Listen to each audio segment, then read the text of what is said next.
Hey there, it's E Squared Photography. I'm Erin. And I'm Emily, and we are here to keep things simple and fun.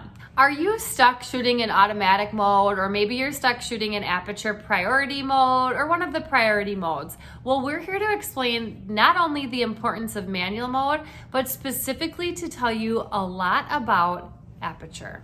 And stick around until the end because we're going to tell you about something that we have that will help you. And by the end of this video today, you will see aperture and how simple and beautiful it can make your images look.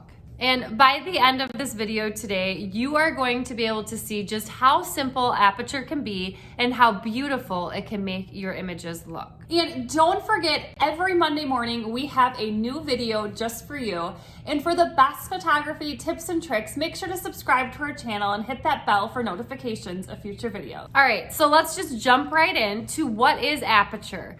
First of all, you will hear aperture also referred to as f-stop. Aperture or f-stop is the opening of the lens through which light passes. So on the left-hand side, you can see that diagram is demonstrated to show you a lot of light is being let in.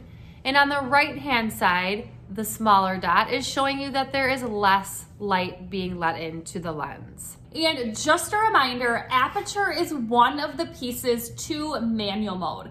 There are three pieces to manual mode: ISO, aperture, and shutter speed. We're gonna break down aperture for you today.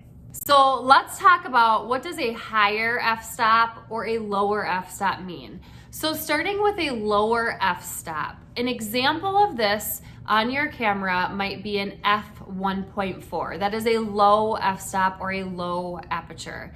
This is going to allow more light to come in to your lens. On the other side of things, if we have a higher f-stop or a higher aperture, this means, such as, let's say like f.6, you can see here, this is going to let less light into the lens. So to figure out what your lens that you have on your camera is going to allow you to shoot as far as aperture, typically right on the lens, it's going to tell you the lowest possible aperture or f-stop that your lens can go.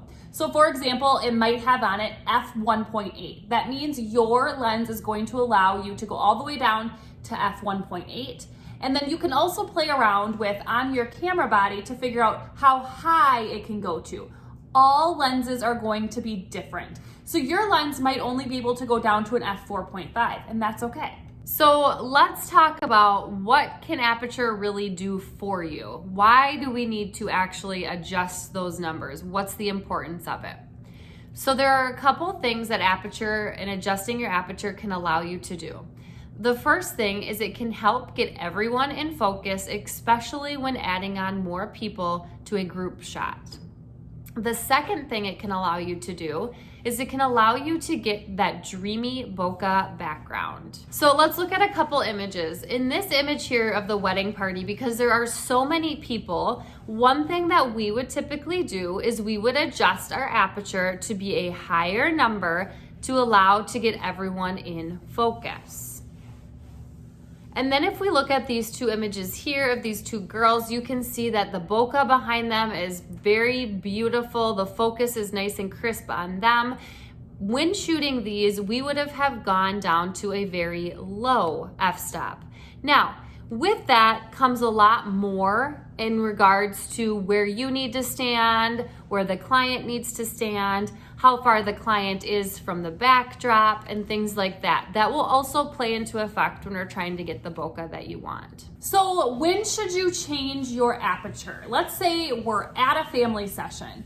So for a family session, we're typically, when we have the whole family together, we're typically gonna wanna set our aperture to around an f3.5 or around there or higher. Now, if we are going from the whole family to maybe one of the little kids, we personally don't like to change the aperture from an f3.5 to maybe an f2, which we could because we're only shooting one person.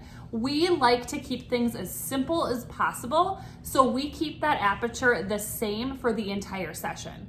Now, this would be different on a wedding day. On a wedding day, obviously, if we're shooting the couple, we might be at an f2.8. Now we move into wedding party. We can't shoot that at an f2.8 or we're gonna have out of focus individuals in the pictures. So we're gonna increase that f-stop even higher for those. So right now, take a moment and just comment below with what is your biggest frustration when it comes to shooting in manual mode. We hope that this video was super helpful in helping you understand what aperture is, why it's important, how to set your aperture for certain situations.